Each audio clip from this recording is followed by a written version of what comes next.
नमस्कार दोस्तों, स्वागत है आपका स्टडी फॉर सिविल सर्विसेज में। यदि स्टडी फॉर सिविल सर्विसेज के छात्र हैं तो ये वाला टेलीग्राम जरूर ज्वाइन करके रखिए। यूट्यूब चैनल पे हमारे साथ है तो भी ये वाला टेलीग्राम ज्वाइन करना बहुत ज्यादा जरूरी है। सारे नोटिफिकेशन, सारे अपडेट, सारे मोस्ट इंपोर्टेंट ट्रिक्स, सारा रिवीजन सब कुछ यहाँ पे बताया जाता है। यूपीएससी सिविल सर्विसेज का 2021 वाला जो है नोटिफिकेशन आ गया है। आज है 4 मार्च और इस एप्लीकेशन को आपको अगर आईएएस पीसीएस बनना है और बाकी जो प्रशासनिक अधिकारियों वाली जो लिस्ट में नाम लाना है तो आप लोग को 24 मार्च शाम को 6 बजे तक ये फॉर्म भरना है। लेकिन उस दिन का वेट मत करिएगा, पहले ही भर लीजिएगा। आपको सामने ये देखिए वेबसाइट का लिंक दे रखा है, इस पे आपको जो है जाकर वहां पे लॉगिन कर सकते हैं। इंस्ट्रक्शंस और बाकी चीजें भी वहां पे दी गई हैं। हालांकि मैं इस वाले वीडियो में पूरा आपको बताऊंगा कि कैसे कैसे यहाँ पे क्या क्या चीजें ध्यान में रखनी है, ओबीसी से रिलेटेड कौन कौन सी चीजें हैं, ईडब्ल्यूएस से रिलेटेड कौन कौन सी चीजें हैं, सब कुछ यहाँ पे बताऊंगा एक एक चीज। और साथ ही साथ जो है आपका इसमें जो है प्रीलिम्स पे ज्यादा फोकस रहेगा कि प्रीलिम्स का एग्जामिनेशन किस तरीके से जो है आपको टैकल करना है। ठीक, तो आगे बढ़ने से पहले बता देता हूं आप लोगों को कि मैं हूं विकास तोमर। आपका बहुत बहुत स्वागत है हमारे साथ स्टडी फॉर सिविल सर्विसेज पे। और इसमें जो है हम लोग यहाँ पे देखने वाले हैं कि किस तरीके से जो है ये अपॉर्चुनिटी जो आपके सामने आई है, ठीक, इसको आपको ग्रैब करना है पूरे दोनों हाथों से। ठीक, और ये वाली जो अपॉर्चुनिटी होती है ये वंस इन लाइफ टाइम होती है। बहुत ही अच्छी तरीके से अगर आपको गाइडेंस मिले तो आप इसको कंप्लीट कर सकते हैं। अब देखिए सीधे मुद्दे पे आते हैं। यहाँ पे देखिए कैंडिडेट का जो है इंश्योर करना है एलिजिबिलिटी फॉर द एग्जामिनेशन। ठीक, उसको जो है आपका प्रोविजनल सब्जेक्ट या जो भी है एडमिशन ले रखा उसने हर सब्जेक्ट पे स्टेजेस जो भी है उसको शुरुआत से जो भी रूल्स आपके सिविल सर्विसेज एग्जामिनेशन वाले ने नोटिफाई किए हैं वो सब उसको पढ़ने चाहिए। ठीक, आपको मैं बताऊंगा, लेकिन फिर भी मैं आप लोग से कहूंगा प्लीज आप लोग जो है जरूर इसको जो है एक बार पढ़ लीजिएगा खुद से भी। इसकी पीडीएफ हमने अपने स्टडी फॉर सिविल सर्विसेज वाले चैनल पे दे दी है, टेलीग्राम चैनल पे। और आप लोग यूपीएससी से संबंधित अगर आप लोग कुछ डिस्कस करना चाहते हो तो ओनली यूपीएससी करके हम भी हमारा एक टेलीग्राम चैनल है, उसको भी ज्वाइन कर सकते हो। ठीक, इसमें देखिए यहाँ पे कह रहा है कि ई एडमिट कार्ड देने का मतलब ये नहीं कि आपका जो है आप फाइनली सेलेक्ट हो गए, कैंडिडेचर बिल्कुल नहीं है। ठीक, अप्लाई कैसे करना है? अप्लाई करना है आपको upsconline.nic.in पे जाके फोटो आईडी कार्ड आपको कौन कौन से देने हैं, Aadhaar card, voter card, PAN, driving licence, ये सारे सारे। ठीक, बाकी जो चीजें जो इंपॉर्टेंट है वो मैंने हाईलाइट कर दी यहाँ पर। ठीक है, द फैसिलिटी ऑफ विड्रॉल। अच्छा, यहाँ पे ये भी है कि कई बार क्या होता था, कई लोग फॉर्म भर देते हैं लेकिन बाद में जो है एग्जाम में जाते नहीं देने। तो यूपीएससी को क्या होता है काफी सारे प्रशासनिक अरेंजमेंट करने पड़ते हैं, सीटें वहां खाली रहती हैं, तो उन्होंने एक मौका देते हैं कि भैया 24 तारीख तक तो आपका जो है आप वो भर सकते हो 6 बजे तक। ठीक, लेकिन 31 से आपका जो है 6 अप्रैल तक, अभी इसको कंफर्म कर दूंगा, 6 अप्रैल तक आप विड्रॉ भी कर सकते हो अपना एप्लीकेशन। पैसे वैसे कुछ वापसी नहीं होंगे अगर आपने दिए हैं तो। और जो 6 अप्रैल तक आपको वापसी करना है उसमें आपका 5:30 बजे तक ही वापसी कर सकते हो, यहाँ पे 6 बजे नहीं है, ध्यान रखना। ठीक है, 5:30 बजे तक है। और यहाँ पे भरने का टाइम कब तक है? 6 बजे तक है। और विड्रॉल तभी कर सकते हो जब आपने ये वाला एप्लीकेशन पूरी तरीके से भरा हो। 2 पार्ट में होगा ये वाला एप्लीकेशन फॉर्म, तो इसको ढंग से भरना। ठीक है, पेनल्टी जो है जरूर दी जाएगी, निगेटिव मार्किंग होगी। ऑब्जेक्टिव टाइप वाले क्वेश्चन में 1/3 है। ठीक है, और आपका अगर आप लोगों को कोई प्रॉब्लम होती है तो ये नंबर्स आपके स्क्रीन पे दे रखे हैं, आप कॉल कर सकते हो। लेकिन कॉल करने का टाइम है यहाँ पे 10 बजे सुबह से लेके 5 बजे शाम तक आपको कॉल करना है। मोबाइल फैन ऑब्वियसली नहीं ले आ सकते हो आप वहां पर। और कई सारे जो एग्जामिनेशन है हमारे, ठीक, जो उसके लिए जो है ये वाला आपका ये वाले मतलब सर्विसेज की, सिविल सर्विसेज का जो है नोटिफिकेशन आया है इन सभी पोस्ट के लिए। ठीक, IAS, IFS, IPS, audit and account services, ये सारे पोस्टल सर्विसेज सब के सब, दैनिक, पॉडिक्स सब है, पॉन्डिक्स गजब, दैनिक्स भी है। तो अब देखिए यहाँ पे क्या है, टोटल वैसे जो है यहाँ पे सिविल सर्विसेज वाले में 712 सीटें हैं, जिसमें से 22 सीटें दिव्यांगजन के लिए रिजर्व्ड हैं, ध्यान रखना। ठीक, तो दिव्यांगजन की अगर निकाल दी जाए सीटें तो 690 सीटें इसमें हैं, जिसमें से 180 करीबन आईएएस की हैं। ये मतलब संभावित है, ये अभी फैक्ट इसमें ये क्लियर नहीं कहीं पे भी। और 150 करीबन जो है आपके आईपीएस से होंगी। और ये जो संख्या है ये लगातार कम होती जा रही है। 2014 से देखा जाए तो उस समय कुछ 1300 के आसपास थी और उसके बाद से जो है कम लगातार होती जा रही है। पिछली बार 796 थी। ठीक है ना, तो इसमें ज्यादा डिटेल में जाए बगैर आप ये समझ लीजिए लेटरल एंट्री भी है, जो लोग प्राइवेट उसमें हैं वो डायरेक्टली जो है एडिशनल सेक्रेटरी और उसके पोस्ट पे जा सकते हैं अगर उनके पास एक्सपीरियंस है या जो भी गवर्नमेंट ने उनको दिए है एलिजिबिलिटी वाले कंसर्न्स वो अगर वो फॉलो कर लेते हैं वो फुलफिल कर लेते हैं तो वो जा सकते हैं। ठीक, तो 712 सीटें, लेकिन एक बात यहां समझ लेना, सीटें कम हैं लेकिन आपको चाहिए एक, फैमिली यहां पे बुकिंग नहीं करानी। ठीक है, एक सीट चाहिए। और एक चीज और समझ लेना, यहाँ पे भरते 5 6 7 8 लाख लोग हैं जो भी हैं, लेकिन पढ़ने वाले होते हैं बहुत कम। और जो पढ़ने वाले होते हैं उनमें से भी जो है करीबन 99% जो लोग होते हैं या 95% जो लोग होते हैं उनके पास प्रेशर हैंडल करने की जो है जो कैपेबिलिटी होती कम, और उनमें से ज्यादातर लोग हो जाते हैं पैनिक और एग्जाम इसलिए भी क्लियर नहीं कर पाते हैं। इसलिए मैं कहता हूं कि मॉक टेस्ट खूब अच्छे से लगाओ, और मॉक टेस्ट को इस तरीके से लगाओ, प्रैक्टिस को इस तरीके से करो जैसे कि जैसे मैं हमेशा कहता हूं, the more you sweat in practice the less you bleed in war. जितना ज्यादा पसीना बहाओगे प्रैक्टिस में उतना ही कम खून बहेगा एग्जाम में या फिर युद्ध में। ठीक, हालांकि यहाँ खून वून नहीं बहने वाला है, लेकिन तैयारी उस हिसाब से करिए युद्ध स्तर पे। ठीक, तो ये वाली चीज है। यहाँ पे जो फाइनल नंबर ऑफ वैकेंसीज जो है चेंज हो सकती हैं, और ये मतलब डिपेंड करेगा वैकेंसी पे। कैडर कंट्रोलिंग अथॉरिटीज जो है अगर बाद में बता दे तो ये नंबर चेंज हो जाएगा। हालांकि यूपीएससी में चेंजेस होते नहीं, ज्यादातर ये देखा गया है। Increasing the access to the unemployed. अब देखो यहाँ पे एक नई चीज लाई है यहाँ पे यूपीएससी, इन्होंने कहा है कि जो लोग ये ऑप्ट कर सकते हैं इंटरव्यू और पर्सनालिटी टेस्ट में जाने से पहले, वो ऑप्ट कर सकते हैं कि उनके जो डिटेल्स है, मान लीजिए उनका फाइनल लिस्ट में नाम नहीं आया, ठीक, तो उनकी फिर भी जो डिटेल्स होंगी वो पब्लिक कर सकता है यूपीएससी। और अगर जैसे मान लीजिए फाइनल लिस्ट में नहीं आया लेकिन इंटरव्यू और वो सब तो नंबर उनके मेंस वाले दिए गए, ताकि बाकी जो सार्वजनिक या फिर प्राइवेट रिक्रूटमेंट एजेंसीज हैं वाले नंबर्स देखकर पब्लिक पोर्टल पर उनको रिक्रूट कर सकती है। क्योंकि सरकार का ये डिसीजन है कि इंक्रीज करना है access of unemployed to job opportunity. जो भी बेरोजगार हैं उनको जॉब की जो है अपॉर्चुनिटी मिले, इसके लिए ये वाला कदम उठाया जा रहा है। और इसमें भी जो लोग चाहते हैं सिर्फ उन्हीं के लिए है, वो चाहे तो ये ऑप्शन के लिए हाँ कर सकते हैं, और नहीं भी चाहे तो नहीं करेंगे। ठीक, ये सारी चीजें हैं। अगला जो हमारा टॉपिक वो है हमारा दिव्यांग जन से संबंधित। देखिए यहाँ पे लिखा हुआ है कि जो हमारे दिव्यांग भाई और बहन है, इनके लिए कौन कौन सी पोस्टेज सर्विसेज की हो सकती हैं। देखिए, तो इसमें सिंपल देखिए, आईपीएस वाली नहीं है, आईएएस है। ठीक, एक बार बस कल यहाँ पे बोल के मैं बता देता हूँ, आईएएस है आपकी, आईएफएस है। ठीक, अच्छा, ऑल इंडिया सर्विसेज में कौन कौन सी सर्विसेज आती हैं? ऑल इंडिया सर्विसेज में आती है आईएएस आती है आपकी इंडियन फॉरेस्ट सर्विसेज आती है। ठीक, और आपकी आती है आईपीएस। ये तीन आती है, इंडियन फॉरेन सर्विसेज नहीं आती, ध्यान रखना। और इसको जो है आर्टिकल नंबर 312 के अंतर्गत राज्यसभा में इनिशिएट किया जा सकता है ऑल इंडिया सर्विस को बढ़ाने के लिए। और अभी इंडियन जुडिशियल सर्विसेज का हो तो गया है वहां से प्रस्तावित, लेकिन अभी ग्राउंड पे धरातल पे नहीं आया। अच्छा, इंडियन फॉरेस्ट सर्विसेज की जो सीटें हैं इस बार वो हैं 110। ठीक है, इसको अलग से आपको भरना पड़ेगा। और इसमें जो है आप जब वाला फॉर्म भर रहे होगे तो उसमें जो है आपसे पूछेगा कि आप सिर्फ सिविल सर्विसेज के लिए भरना चाहते हो कि आईएफएस के लिए भरना चाहते हो, तो आप चूज कर सकते हो। अगर आपके पास साइंस बैकग्राउंड वाली अगर स्नातक है, ग्रेजुएशन है, तो आप इसको भर सकते हैं। ठीक, ये वाली बात है।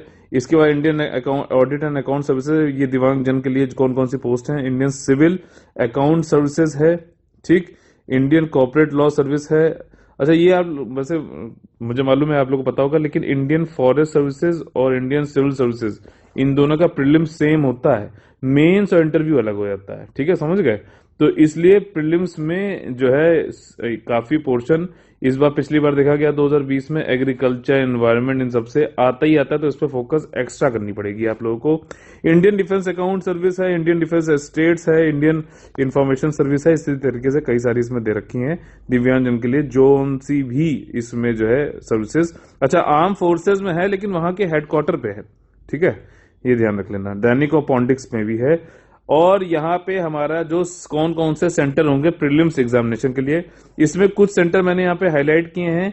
उन सेंटर को छोड़कर बाकी सेंटर पर लिमिट होगी। ठीक, तो जो जल्दी भरेगा उसको जो है वो वाला मिल जाएगा। मान लीजिए तिरुपति या फिर वेल्लोर में आपको भरना है, तो आप जल्दी भर लेना, क्योंकि यहाँ पे लिमिटेड सीट्स हैं। और उसके बाद जो है फिर अगर नहीं भर पाए तो आपको हो सकता है वेल्लोर आपको ना मिले। ठीक, तो जल्दी करिएगा प्लीज। लास्ट टाइम का जो है on living on the edge मत जीने की कोशिश मत करिएगा, भर लीजिएगा ऐसे। ठीक है। अच्छा, जो ये वाली जगह है चेन्नई, दिसपुर, कोलकाता और नागपुर, इसमें जो है लिमिट नहीं रखी गई है। ये वाली बात है, इसमें जो है जितना भी फॉर्म जो लोग भरेंगे वो लोग जो उनको मिल जाएगा, ऐसा जिनके कहने के अनुसार है। ठीक, देखिए यहाँ पे मेंस के भी बता रखे हैं, ये इतने हैं सेंटर्स। और आपका फर्स्ट अप्लाई फर्स्ट अलॉट वाली बेसिस पे होगा। चेन्नई, दिसपुर, कोलकाता और नागपुर में जो है यहाँ पे सीलिंग नहीं है, बाकी सारी सेंटर्स पे सीलिंग है। ठीक, ये कहने की बात है। और जो ये फिर भी आपने मान लिया सेंटर कोई वेल्लोर ऐसे चूज कर लिया, और फिर भी अगर बाद में कमीशन को, यूपीएससी को ये लगता है कि उसको चेंज करना चाहिए, तो वो उसके विवेकाधार पे है कि अगर ऐसी सिचुएशन की डिमांड है तो वो चेंज कर सकता है। ठीक, आपको बता देगा, डोंट वरी। इसके बाद 2 सक्सेसिव स्टेजेस में जो है एग्जामिनेशन होता है। प्रिलिमिनरी वाला हो गया, ऑब्जेक्टिव टाइप जो होगा, जिसमें 2 होंगे, अभी बताऊंगा। और दूसरा for the selection of candidate, जिससे कि फिल्टर होके, ठीक, प्रीलिम्स के एग्जाम के नंबर जुड़ते नहीं है। ठीक, उसके बाद मेंस एग्जाम के लिए आपको जो है क्वालिफाई हो जाते हो आप, और उसके बाद जो है मेंस में आप जाते हो। मेंस में क्या रिटर्न एग्जामिनेशन होता है, फिर इंटरव्यू होता है।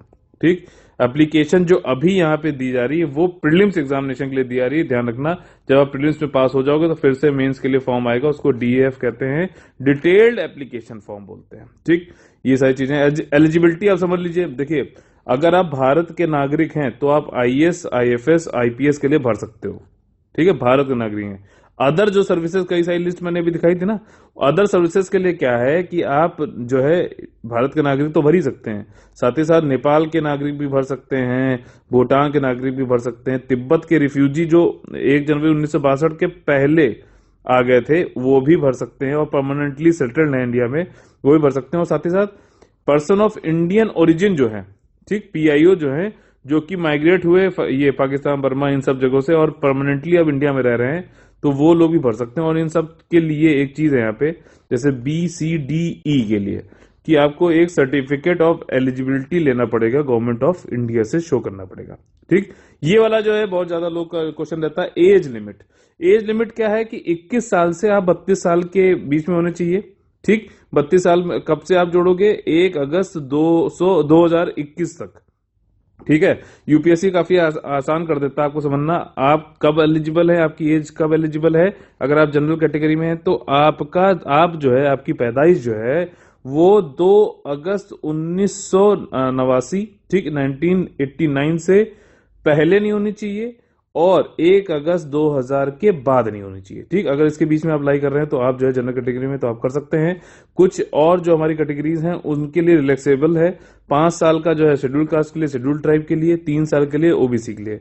इसका क्या मतलब हुआ, 32 से मतलब ये ओबीसी के लिए जो 35 साल तक आप कर सकते हो। ठीक, कितने अटेम्प्ट हैं अभी बताऊंगा। और अभी शेड्यूल कास्ट और शेड्यूल ट्राइब जो है आपके 5 साल के लिए मैक्सिमम जो है कर सकते हैं। Candidate belonging to schedule caste और शेड्यूल ट्राइब, इनका 5 साल का रिलैक्सेशन है।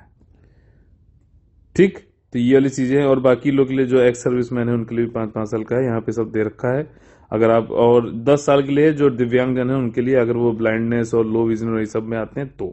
ठीक, ये सारी चीजें हैं। और डेट ऑफ बर्थ क्या है आपका, 10th क्लास की मानी जाएगी, मैट्रिकुलेशन वाली, या फिर सेकेंडरी स्कूल लिविंग सर्टिफिकेट है आपके इंडियन यूनिवर्सिटी, और जो कि इक्विवेलेंट टू मैट्रिकुलेशन है वो वाला रखना। 10th की मार्कशीट से काम हो जाएगा, सिंपल सीधी बात है ये। मिनिमम एजुकेशनल शैक्षणिक जो आपकी जो क्वालिफिकेशन है वो क्या है कि आपके पास डिग्री होनी चाहिए किसी यूनिवर्सिटी से, जो कि किसी एक्ट या सेंट्रल केंद्र या फिर स्टेट लेजिस्लेचर द्वारा जो है प्रमाणित हो, बनाई गई हो। ठीक, और जो है आपका section 3 of university grant commission act के अंतर्गत कोई डीम्ड यूनिवर्सिटी है तो उसकी भी आपके पास अगर डिग्री है तो उसको माना जाएगा। ठीक, और यहां पे ये है कि all candidates who are declared qualified by the commission for taking civil services main examination will be required to produce proof of passing. अब देखो, प्रीलिम्स में जो है आपको कोई डॉक्यूमेंट तो वैसे तो देना नहीं है, सिर्फ फोटो आईडी देनी है। ठीक, जिसमें आधार से आपका काम चल जाएगा। बाकी जगह जब आपने जो भी चीजें इसमें बताई हैं तो आप जब मेंस का फॉर्म भरोगे तब आपको वाली आइडेंटिटी मतलब प्रूफ के तौर पे भेजनी पड़ेंगे अपनी, जो भी आपने क्वालिफिकेशन अपनी जब बताई थी। ठीक, समझ में आ गई बात। नंबर ऑफ अटेम्प्ट कितने हैं, अब ये वाली एक चीज है कि इस बार केस चल रहा था इसीलिए जो है हमारा ये जो है डिले हो गया। ठीक, वैसे तो पहले ये 10 फरवरी को आने वाला था मेरे ख्याल, और ये काफी दिन डिले होने के बाद अब आया है 4 मार्च को। और इसमें यही था कि जो पिछले साल में जिनका लास्ट अटेम्प्ट था, ठीक, और जो है कोविड की वजह से उनका लास्ट अटेम्प्ट, तो उन्होंने अर्जी दी थी सुप्रीम कोर्ट में, फिर वो मना हो गया कि उनका जो है नहीं दिया जाएगा उनको। अगर अपर एज लिमिट हो गई है तो उनको अटेम्प्ट नहीं दिया जाएगा। ठीक, तो देखिए अब यहाँ पे क्या है कि जनरल कैटेगरी वाले जो हैं हमारे 21 से लेके 32 साल तक के, उनके पास है 6 अटेम्प्ट। ठीक। और बाकी SC ST के पास है अनलिमिटेड अटेम्प्ट, मतलब 21 साल से जब तक उनका जो है एज है देने का उनको अधिकार, तब तक कितने भी अटेम्प्ट दें कोई दिक्कत नहीं है। OBC वाले 9 अटेम्प्ट दे सकते हैं। और अगर आपका दिव्यांग जन में आप हैं तो अगर आप जनरल कैटेगरी में तो 9 अटेम्प्ट दे सकते हैं, EWS है तब भी 9 अटेम्प्ट दे सकते हैं, OBC है तब भी 9 अटेम्प्ट दे सकते हैं, SC ST में है अगर तो अनलिमिटेड अटेम्प्ट है।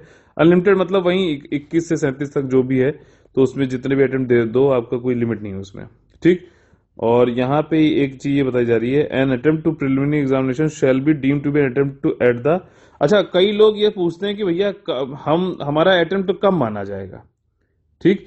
तो देखिए, अगर प्रिलिमिनरी एग्जामिनेशन आपने दिया है तो आपका जो अटेम्प्ट 1 गिना जाएगा। अगर आप एक पेपर में अपियर हो गए, दूसरे में नहीं अपियर हो रहे, तब भी आपका अटेम्प्ट गिना जाएगा। और सबसे मजेदार बात यहाँ पे यह है कि अगर आप अपियर ही हो गए candidate as a examination will at the examination, ठीक, notwithstanding any subsequent disqualification cancellation of the candidature, अगर आप अपियर हो रहे हैं तब भी वो एक अटेम्प्ट की तरह माना जाएगा। तो मतलब ये है कि अगर आपको नहीं देना एग्जाम तो पहले ही विड्रॉ कर लो, बाद में आधी अधूरी 25% वाली कोई बात नहीं होगी। ठीक, कि हम तो वहां देख रहे थे, आपने हमको पकड़ लिया, अटेम्प्ट मान लिया, ऐसा कुछ नहीं है। ठीक। रिस्ट्रिक्शन क्या है अप्लाइंग फॉर द एग्जामिनेशन। ठीक। आपका अगर कोई, देखिए ये बहुत अच्छा है, यहाँ पे इन्होंने पहले ही यहाँ साफ कर दिया, IAS बन चुके हो, IFS बन चुके हो, IPS बन चुके हो, तो दोबारा भरने की जरूरत नहीं है। मान लीजिए आपने प्रीलिम्स किसी कारणवश जो है पिछले साल का एग्जामिनेशन का रिजल्ट डिले हो गया है, तो आपने प्रीलिम्स दे दिया और आप मान लीजिए IAS IFS और IPS बन गए हो, तो आपको फिर दोबारा से एग्जाम देने की जो है नहीं दिया जाएगा, चांस नहीं मिलेगा। ठीक, ये वाली बात है।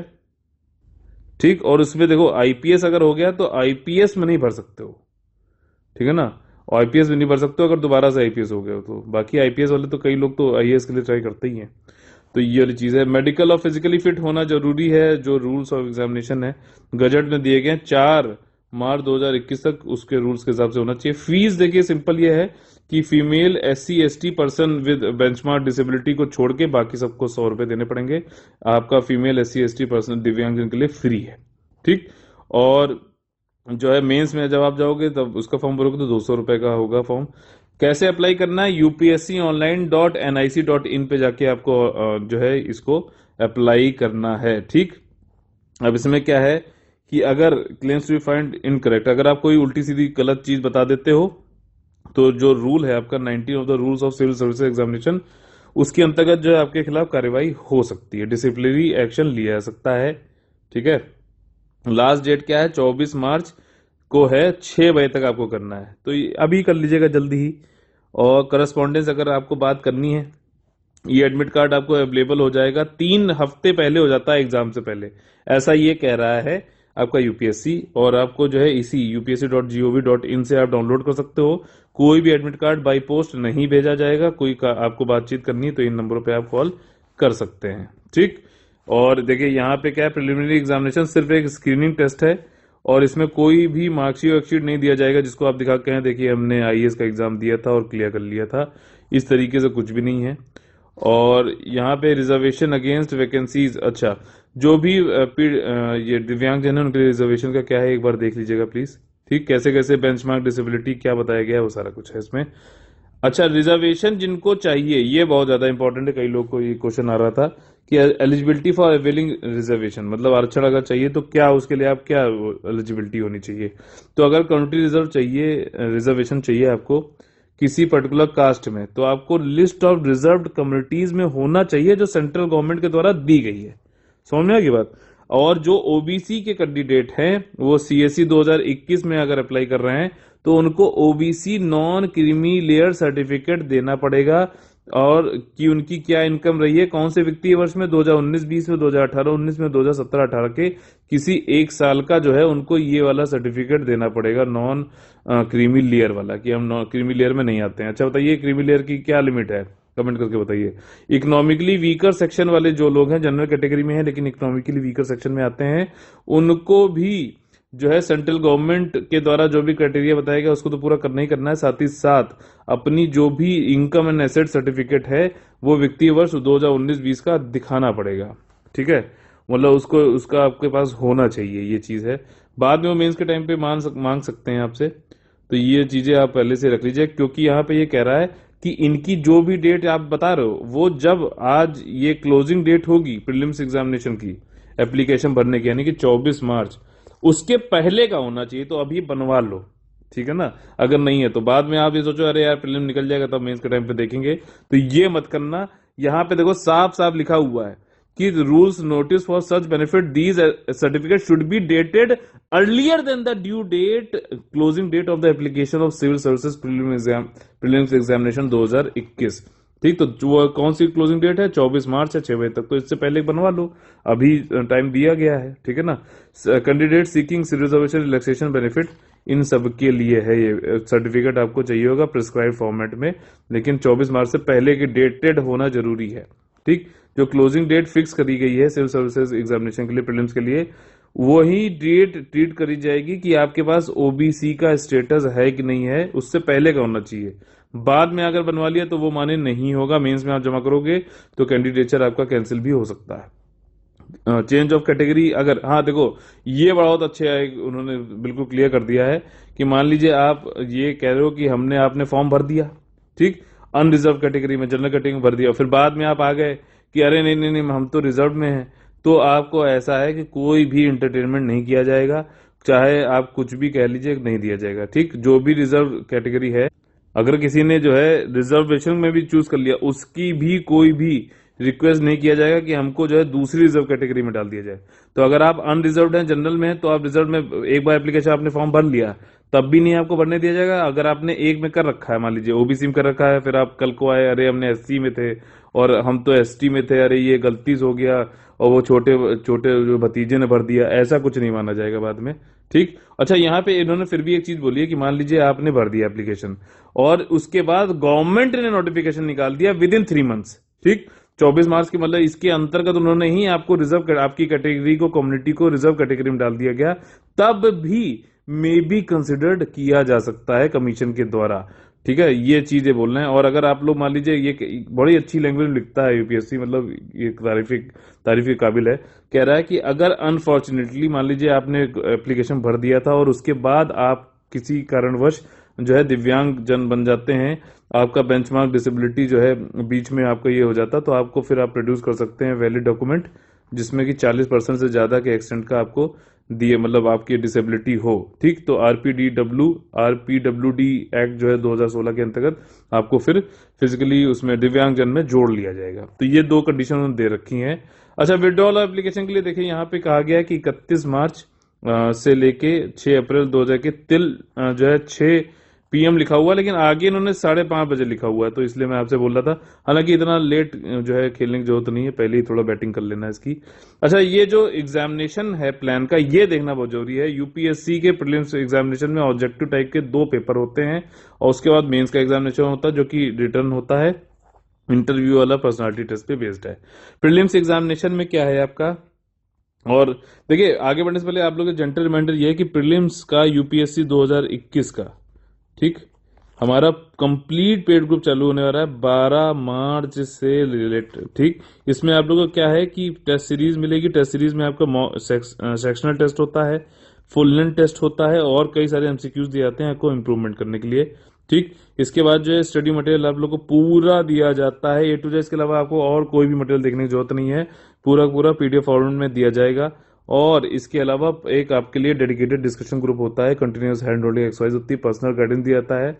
इसमें और भी कई सारे हमारे फीचर्स हैं, बिल्कुल जो है कैसे, जैसे कि आपको जो है पर्सनल टाइम टेबल इसमें दिया जाता है, डेली आपको जो है कुछ क्वेश्चन दिए जाते हैं, नोट्स बनाने के लिए बताया जाता है, डिस्कशन क्वेश्चन आप कर सकते हो, क्वेश्चन ऑफ द डे वाला होता है। ठीक, कितने भी आपको डाउट हो सब डाउट के आप पूछ सकते हो, उसके आपके डाउट का डिस्कशन किया जाता है, एक एक चीज क्लियर की जाती है। क्योंकि देखो ये यूपीएससी में अगर आपका कोई भी कॉन्सेप्ट पे या फैक्ट पे अगर कोई ग्रे एरिया है, ठीक, तो वो ज्यादा खतरनाक है, क्योंकि इसमें है आपकी निगेटिव मार्किंग।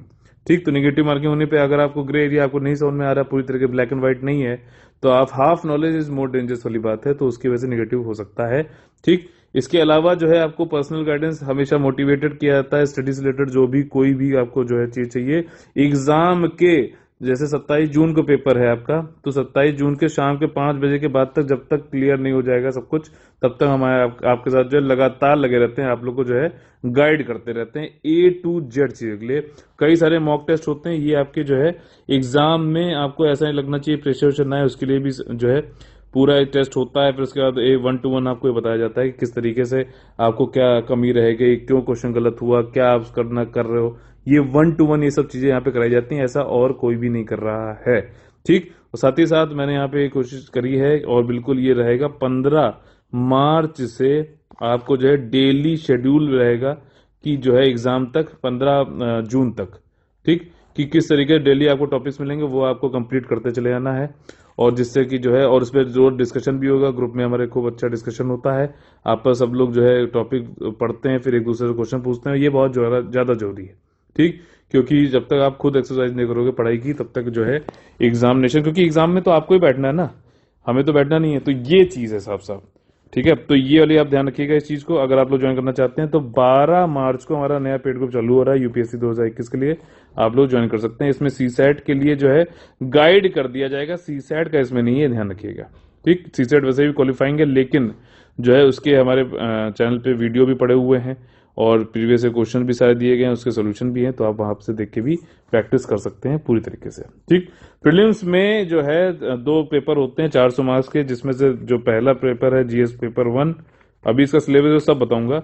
उसमें क्या है कि आपका 200 मार्क्स का है, इसमें इससे कट ऑफ क्लियर वो चुनी जाती है, ठीक। कट ऑफ भी देखा जाए तो पिछले कुछ सालों में देखा गया, 2020 की तो अभी निकाली नहीं है, 2019 में क्या है कि आपका 98 थी, 2018 में जो है आपकी क्या थी, उसमें भी 98 थी, 2017 में क्या है कि आपकी 106 के करीब थी, जनरल कट ऑफ की बता रहा हूं मैं, ठीक। बाकी उसी हिसाब से रहेगी।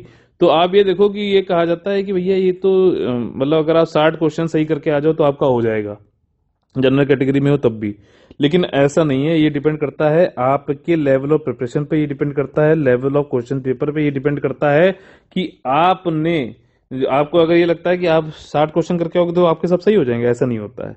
तो जो है इसके लिए कैसे क्या टैकल करना चाहिए, क्या चीज होनी चाहिए, कितने क्वेश्चन करने हैं, क्या आपको ये लगना चाहिए कि भैया हमें कितने करने हैं, ये सब कुछ चीजें आप लोग को पेड ग्रुप में अच्छे से समझाई जाएंगी। एग्जाम के लिए आपको तैयार किया जाएगा, ठीक, ताकि आप एग्जाम में कैसी परिस्थितियों में अच्छे से अच्छे मार्क्स लाके कट ऑफ को क्लियर कर लो।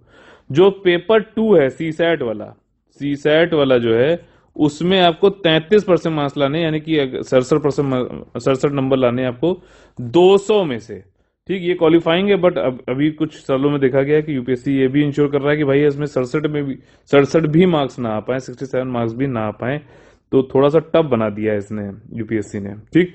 नेगेटिव मार्किंग जो है नेगेटिव रहेगी आपकी 1/3 रहेगी, या तो मतलब आप जो है अगर 3 क्वेश्चन आपके गलत हो गए तो 2 मार्क्स आपके कट जाएंगे। 100 क्वेश्चन आते हैं आपके जीएस पेपर 1 में, ठीक, और जो है 80 क्वेश्चन आते हैं आपके जीएस पेपर 2 में, सीसैट वाले पेपर में, ठीक है ना। ये सारी चीजें हैं। ये मैं जो कट ऑफ बता रहा था ये आपकी किसमें 1/3 जो है आपका जीएस पेपर 1 में भी होगी, 1/3 वहां पे भी होगी, जीएस पेपर 2 में भी होगी, ठीक। और अगर देखो यहाँ पे एक चीज ये बताएगी कि अगर आपने एक से ज्यादा क्वेश्चन का आंसर दे दिया, मतलब A B C D थे ऑप्शंस, आपने इस पे मार्क कर दिया, इसको भी मार्क कर दिया, तो ये रॉन्ग आंसर की तरह गिना जाएगा, इसमें नेगेटिव मार्किंग होगी। अगर आपने कोई भी मार्क नहीं किया, लेफ्ट कर दिया है ब्लैंक, तो उस पर कोई पेनल्टी नहीं होगी, क्योंकि आपने उसको अटेम्प्ट ही नहीं किया है। इसके बाद मेंस का अगर आप पास हो गए तो मेंस में जाएंगे, उसको हम लोग बाद में कंसिडर करेंगे, ठीक। शेड्यूल क्या है आपका, स्कीम क्या है सब्जेक्ट की, ये 2 कंपलसरी पेपर हैं और 2-2 घंटे के होंगे, ध्यान रखना। और दूसरे पेपर में आपको जो है पूरा चाहिए 33%। ये पेपर जो है हिंदी इंग्लिश दोनों में ही होगा, ठीक। और इसका सिलेबस जो है आपका पार्ट A का वो सेक्शन 3 में बताया गया, वो मैं अभी आपको दिखाने वाला हूँ। ये मेंस का दे रखा। अच्छा, एक चीज और है, आप लोगों को जब आप भरोगे प्रीलिम्स वाला ये अभी एप्लीकेशन, तो ऑप्शनल सब्जेक्ट भी अपना चूज करना पड़ेगा, तो ध्यान से कर लेना, ठीक है। ये चीजें हैं, लिस्ट भी यहाँ पे दे रखी है, देखिए सारी की सारी ऑप्शनल सब्जेक्ट, उसको अच्छे से देख लेना। और इसमें जनरल इंस्ट्रक्शन यहाँ पे ये दिया गया है कि भैया चाहे प्रीलिम्स हो चाहे मेंस हो, आपको स्क्राइब नहीं मिलेगा कि वो आपकी तरफ से बैठ के वो पेपर लिख दे या फिर बना दे, ठीक। किसी का कुछ उन्होंने एक्सेप्शन दिए हैं, वो यहाँ पे लिखा हुआ, उसको देख लीजिएगा। ज्यादातर जो है वो मना ही करते हैं कि नहीं देंगे हम, ठीक। इंटरव्यू पर्सनालिटी टेस्ट होगा मेंस क्लियर करने के बाद, फिर आपका फाइनल लिस्ट में नाम आ जाएगा। सिलेबस देखिए क्या है, ये सिलेबस बहुत अच्छे से देखना जरूरी है। यहाँ करंट अफेयर नहीं लिखा हुआ, यहाँ लिखा हुआ current event of national and international importance. ठीक, तो इसमें देखिए कोई भी चीज आप पढ़ते हो तो आप देखो यूपीएससी में प्रीलिम्स को अगर आपको करना है, सबसे पहले सिलेबस इसको पढ़ो, फिर प्रीवियस ईयर क्वेश्चंस देखो, ताकि आपको समझ में आ जाए क्वेश्चन किस तरीके से क्या पैटर्न में पूछ रहा है। हालांकि यूपीएससी का फुल फॉर्म मेरे हिसाब से अनप्रेडिक्टेबल पब्लिक सर्विस कमीशन है, लेकिन फिर भी कुछ ना कुछ तो आपको अंदाजा लग जाता है कि किस चीज को जो है ये नेशनल और इंटरनेशनल इंपॉर्टेंस के हिसाब से जरूरी है। ठीक, इसको एग्जाम्पल समझते हैं, जैसे कि अभी सिंधु नृत्य नाम से एक अभी जो है, जब आपने उन्होंने पढ़ा होगा पीएसएलवी C51 के अंतर्गत जो है अमेजोनिया वाला जो है लॉन्च किया गया सैटेलाइट, तो सिंधु नेत्र भी उसमें एक जो है काफी हमारे स्ट्रेटेजिक उसकी वैल्यू थी, एक सैटेलाइट किया गया जो इंडियन ओशन में तो नजर रखेगी, साथ ही साथ वो टेरेस्ट्रियल एरिया यानी कि लैंड पे भी रखेगी नजर, आपका LAC line of actual control, और ये पाकिस्तान चाइना वाले पोर्शन पे भी। तो ये बहुत ही ज्यादा जरूरी है, इसकी नेशनल भी इंपॉर्टेंस है, इंटरनेशनल भी इंपॉर्टेंस है, तो इस तरीके से इनको चूज करना चाहिए। अब देखिए कई लोग ये भी पूछते हैं सर इस तरीके से तो हर करंट अफेयर का जो न्यूज आता है वो सबका ऐसा लगता है कि ये नेशनल इंपॉर्टेंस और इंटरनेशनल इसकी इंपॉर्टेंस है, तो बिल्कुल आपको लग सकता है अगर आपने जो मैं बता रहा हूँ वो नहीं ध्यान दे रहे हो तो। सिलेबस प्रीवियस क्वेश्चन अगर नहीं देख रहे हो, आप नहीं उसको पढ़ रहे हो और सीधे हर न्यूज को पढ़ रहे हो, तो आपको हर न्यूज इंपॉर्टेंट लगेगी।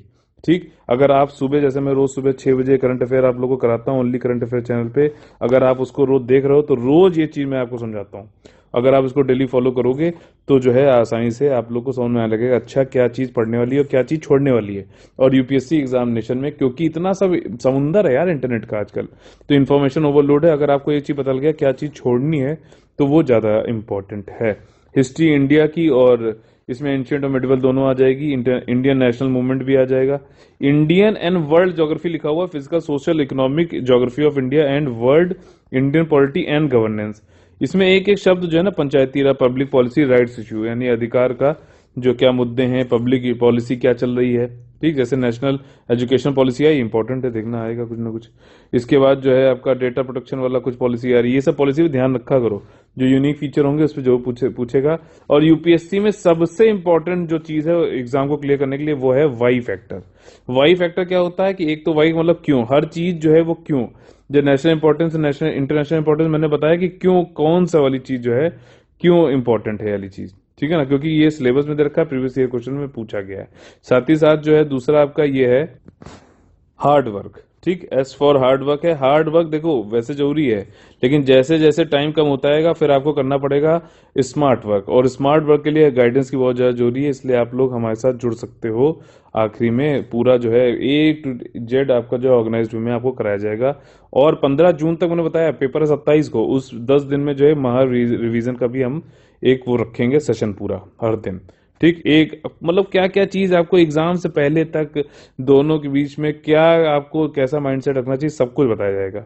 और वाई से है मतलब यील्ड, आप जो भी पढ़ो वो उसकी हाई यील्ड होनी चाहिए। पिछले साल जो है 2020 वाले क्वेश्चन पेपर में एग्रीकल्चर से कुछ क्वेश्चंस आ गए 4-5, अब लोग जो है लगे हैं एग्रीकल्चर का ऑप्शनल तैयार करने में, और वो 1000 पेज पढ़ डालेंगे इन 4 क्वेश्चन को सॉल्व करने के लिए, तो ये हाई यील्ड नहीं है। ठीक, इसके लिए आपको नहीं करना चाहिए। जैसे 2014 में क्या हुआ कि आर्ट एंड कल्चर से आ गए 10 क्वेश्चन, तो अगले साल जो है कई लोग जो है पूरी 800 पेज की बुक पढ़ने लगे, आर्ट एंड कल्चर करने लगे। अब क्या हुआ, उस साल आए 2 क्वेश्चन, तो ये 2015 में, तो ये चीज ठीक नहीं, जो इरेटिक टाइप की चीजें इनको ऐसे आप नहीं कर सकते हो। यील्ड सबसे ज्यादा आपको कहां मिलेगी, आपको मिलेगी पॉलिटी में। ठीक, करो अच्छे से करो, इससे क्वेश्चन आने ही आने, 15 क्वेश्चन तो मान के चलो। इकोनॉमी में, सोशल डेवलपमेंट में आपका जो ये गवर्नमेंट स्कीम है इनमें मिलेगी, इसमें 15 क्वेश्चन मान के चलो। हिस्ट्री में आपको मिलेगी 10 क्वेश्चन, 10 से 15 क्वेश्चन मान के चलो। इन्वायरमेंट में तो मिलेगी, हालांकि यहाँ पे इन्होंने लिख रखा है that do not require subject specialization, but ऐसा नहीं, काफी अच्छा घुस के पूछते हैं ये लोग, तो वहां से भी मान लीजिए 20 से ज्योग्राफी वाला, और ये आपका जो है ज्योग्राफी और आपका ये जोड़ के अगर देखोगे इन्वायरमेंट वाला, तो कम से कम 25 से 30 क्वेश्चन तो आएंगे ही आएंगे। ठीक है, इसमें चाहे एग्रीकल्चर जोड़ लो, चाहे जो भी जोड़ लो, क्योंकि आईएफएस का पेपर भी है, तो इससे मतलब इसके बराबर रह सकते हैं, इससे ज्यादा 35 तक भी आ सकते हैं। तो आप इनको करो जो, और इनकी जो लिमिटेड सोर्सेज है उनको करो। और सबसे बड़ी चीज, करंट अफेयर से जोड़कर पढ़ो बैकग्राउंड को। ये अगर आपने नहीं किया, इंटरलिंकिंग नहीं करी, तो आपके लिए मुश्किल हो जाएगी। इसलिए मैं कहता हूं रोज सुबह 6 बजे मेरे साथ जरूर जुड़ा करिए करंट अफेयर में, ओनली करंट अफेयर चैनल पे हमारे, ठीक। और इसमें जो है रोज मैं आपको बताता हूं कि करंट अफेयर में जो न्यूज चल रही है उसको कैसे आप बैकग्राउंड से जोड़ो, ठीक है ना। और एक चीज और है, जो प्रीलिम्स का जो है देख रहे हो, काफी ब्रॉड ब्रॉड सब्जेक्ट यहाँ पे दे रखे हैं सिलेबस। इसको आप अगर आप थोड़ा निर्दिष्ट तरीके से स्पेसिफाइड करना चाहते हो तो आप मेंस का सिलेबस देखो। यूपीएससी का मेंस के सिलेबस में क्या है कि वर्ल्ड हिस्ट्री को छोड़ देना, ठीक, और एथिक्स का पेपर छोड़ देना। बाकी सबको, जैसे साइंस की बात हो रही तो साइंस के उसमें उन्होंने बता रखा है बायोटेक्नोलॉजी, रोबोटिक्स और ये सारी चीज, न्यूक्लियर टेक्नोलॉजी, ये सब बता रखा है ना। तो उसमें थोड़ा स्पेसिफाइड है, तो आपको पढ़ने के लिए टॉपिक्स अच्छे से मिल जाते हैं, ठीक है ना। तो ये चीज समझो, ये GS4 एथिक्स और वर्ल्ड हिस्ट्री छोड़ के बाकी सब चीजें आप मेंस के हिसाब से तैयारी करो। मेंस के सिलेबस से प्रीलिम्स के लिए, प्रीलिम्स में आप history of India, Indian national movement दे रखा है, तो उसमें मेंस में अच्छे दे रखा है, फ्रीडम स्ट्रगल की बात कर रहा है ना। तो ये सब आप मेंस के जरिए जो है थोड़ा और जो है ऑर्गेनाइज्ड वे में जो है तैयारी कर सकते हो, ठीक है। ये सब चीजें जो है पेड ग्रुप में बता रखी है, डिटेल्ड सिलेबस पूरा बता रखा है, वहां से टॉपिक कुछ भी बचेगा नहीं आपका। यहाँ पे क्लाइमेट चेंज, बायोडाइवर्सिटी, इन सब के लिए है। और जनरल साइंस, हालांकि हाल फिलहाल के उसमें देखा गया है कि साइंस एंड टेक्नोलॉजी से क्वेश्चन पूछे जाते हैं, वो भी जो अभी फ्यूचरिस्टिक टेक्नोलॉजी या फिर टेक्नोलॉजी इस समय बहुत ज्यादा यूज में है, ठीक है ना। क्योंकि यूपीएससी चाहता है कि आप एप्लीकेशन बेस्ड आपकी तैयारी होनी चाहिए। इकोनॉमी है, इन्फ्लेशन आप पढ़ रहे हो, टॉपिक थ्योरी तो पढ़ ही रहे हो, उसका क्या एप्लीकेशन हो सकता है ये पूछता है, ध्यान रखना, ठीक है ना। तो इसलिए आपको उस हिसाब से तैयारी करनी चाहिए। तो साइंस, जनरल साइंस लिखा है, लेकिन साइंस एंड टेक्नोलॉजी के हिसाब से, जैसे 5G आ रहा है आपका, आर्टिफिशियल इंटेलिजेंस आ रहा है, ब्लॉकचेन आ रहा है, बहुत ही व्यापक लेवल पे जो है इनका वो यूज होने वाला है। इसलिए नेशनल और इंटरनेशनल इंपॉर्टेंस की है ये टेक्नोलॉजी, इसको इसलिए इन्होंने साइंस एंड टेक्नोलॉजी पूछ ली। और इसके लिए मैंने एक ट्रिक बताई थी पिछले साल 2020 के लिए, और जिस लोगों ने भी वो ट्रिक अपनाई थी 10 में से 9 क्वेश्चन सही करके आए थे, ठीक। अगला जो जीएस पेपर 2 है, इसमें comprehension, interpersonal skill, logical reasoning, general mental ability और ये सब कुछ आएगा। इसमें 33% के आपको क्वालिफाइंग करना है। सारे क्वेश्चन मल्टीपल चॉइस वाले होंगे, ऑब्जेक्टिव चॉइस वाले होंगे, और हर कैंडिडेट को दोनों ही पेपर में जो है अपेयर होना पड़ेगा, तभी उनका जो है पेपर जो है इवेल्युएट होंगे। और अगर आप डिस्क्वालीफाई माने जाओगे, अगर जो है आप अपेयर नहीं होते एक भी पेपर में, मेंस एग्जामिनेशन का आपने देख लिया है, यहाँ पे मैंने आप लोगों को बता दिया है।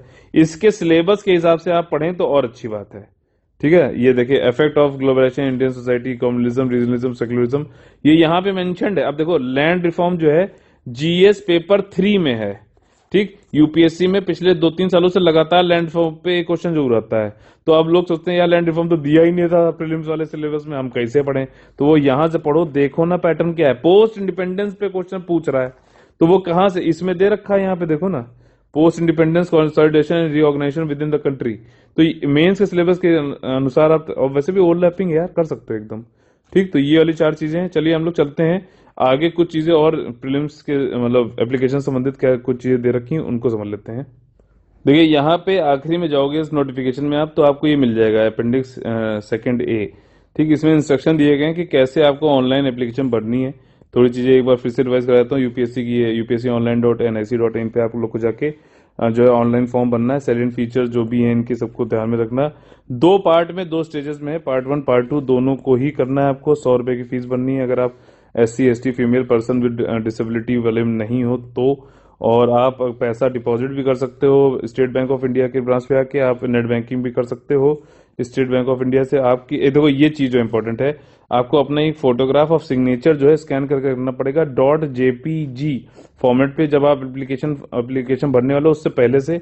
और इसकी जो फाइल की साइज है वो 300 KB से ज्यादा नहीं होनी चाहिए और 20 KB से कम नहीं होनी चाहिए, ठीक। फोटो आइडेंटिटी ये सब भी आपको रखना है, और इसकी अपलोड करनी होगी आपको, स्कैंड कॉपी आपको अपलोड करनी होगी, ठीक। आप लोग फॉर्म भर सकते हो 4 मार्च से 24 मार्च तक 2021 तक 6 बजे तक, ठीक है। और सबमिट मल्टीपल अगर एप्लीकेशन आपने भर दिया तो जो बाद में भरा गया है उसको माना जाएगा, और उसमें भी आपका जो है पेमेंट सब पूरा होना चाहिए, ठीक। और ईमेल आईडी जो है अच्छे से पहले चेक कर लेना, और मोबाइल नंबर उन्हीं को देना, ताकि यूपीएससी आपसे आगे उसी ईमेल आईडी पे ही करस्पॉन्डेंस करेगी, बात करेगी। और ये भी एक चीज देख लेना कि आपकी जो ईमेल आईडी है उसमें इनबॉक्स में @nic.in जो है @nic.in जो है ये आपका इसका इनबॉक्स में जो है ईमेल आए, इसके थ्रू स्पैम फोल्डर भी चेक कर लेना। मान लो कहीं स्पैम फोल्डर में जा रहा है तो वहां पे भी चेक करते रहना। और ये कह रहा है कि भैया आप लोग जो है आखिरी टाइम के लिए मत छोड़ना, पहले ही फॉर्म भर लेना। अच्छा, आप लोग यहाँ पे अगर विड्रॉ कर रहे हो तो आपको 6 अप्रैल तक जो है विड्रॉ करने का टाइम दिया गया है, 6 बजे तक आप कर सकते हो, 31 मार्च से। ठीक। और इसमें देखो एक चीज यहाँ पे, हाँ ये 5:30 बजे वाली बात मैं क्यों कर रहा था पहले ही बता देता हूँ। यहाँ पे उन्होंने कहा ओटीपी आएगा, एक ईमेल आईडी और मोबाइल नंबर आप दे देना, उन सब पे दिया जाएगा। ओटीपी जो आप मंगाओगे वो 5:30 बजे तक ही मिलेगा आपको 6 अप्रैल को, तो उससे पहले ही कर लेना। इसलिए मैं कह रहा था कि आप कभी उसके बाद जो तो ओटीपी नहीं आएगा, ध्यान रखना अगर आप विड्रॉ कर रहे हो तो। और विड्रॉ करने पे फीस वीस जो है रिफंड नहीं होगी, बिल्कुल साफ बताता है यूपीएससी। और आपको जो है कोई भी कांटेक्ट आपको कुछ करना है तो आप यहाँ पे इसको कर भी सकते हो। कुछ मान लीजिए आपके पास वैसे तो वो ऑटो जनरेटेड मैसेज करेंगे कि भैया आपने विड्रॉल के लिए जो बात करी थी वो हो गई है, कंप्लीट हो गई, लेकिन फिर भी आपने नहीं किया और फिर भी आ गया तो आप यहाँ पे ईमेल कर सकते हो। ठीक। कैंडिडेट जो है को एडवाइस किया गया कि ओटीपी किसी के साथ शेयर ना करें जो भी ईमेल और एसएमएस पे भेजा गया है। ये वाले कॉमन पॉइंट हैं कि किस तरीके से ऑब्जेक्टिव टाइप टेस्ट में वहां पे यूपीएससी के वाले टेस्ट में आपको अपियर होना है। इसमें देखो आप एक क्लिप बोर्ड या फिर हार्ड बोर्ड ले आ सकते हो, बिल्कुल ले आ सकते हो। वहां पे मना करे तो आप उनको बता देना कि ऐसा बिल्कुल भी कोई मनाही नहीं है। ठीक। Good quality black ball pen आपके पास होना चाहिए। और आंसर शीट रफ वर्क के लिए जो कुछ भी है वहां पे मिलेगी। आपके जो नेगेटिव मार्किंग है 1/3 की। ठीक। इस तरीके से पूरा गोला बना के आना। और ये जो है इसी साथ जो है फिर उसके बाद आपका सर्टिफिकेट, फिजिकल लिमिटेशन ये स्क्राइब के लिए बताया गया है। बस ये सारी चीजें हैं। अगर आप लोग को जो है, आप लोग फिर से रिमाइंड करा दे रहा हूँ कि 12 मार्च से हमारा जो पेड ग्रुप चालू हो रहा है उसको अगर आप लोग ज्वाइन करना चाहते हो तो आप लोग कॉल कर सकते हो 8564880530 और 9696066089 पे। इसमें जो है कंप्लीट पेड ग्रुप है, इसमें सारी चीजें आपको टेस्ट सीरीज हो, चाहे स्टडी मटेरियल हो, पर्सनल 1-to-1 गाइडेंस हो, जो कि और कहीं पे भी नहीं हो रही, वो आपको सब यहाँ पे एक साथ मिल जाएगी। ये पूरा जो है थोड़ा लंबा हो गया लेकिन इसमें सारी चीजें A to Z बता दी गई, सारे क्वेश्चंस में बता दिए गए। फिर भी कोई डाउट हो तो आप लोग जो है ओनली यूपीएससी नाम से हमारा जो है टेलीग्राम फ्री चैनल है उसको ज्वाइन कर सकते हो, वहां पे पूछ सकते हो। और जो भी डाउट डिस्कशन वहां पे होंगे वो आपस में आप लोग कर सकते हो। पेड ग्रुप में मैं आपका जो है रोज इवेल्युएट डाउट डिस्कशन जो भी होता है सब कुछ क्लियर करता हूँ। तो चलिए फिर अभी के लिए जो है आप लोग से अलविदा लेते हैं। जय हिंद, जय Bharat, all the very best है।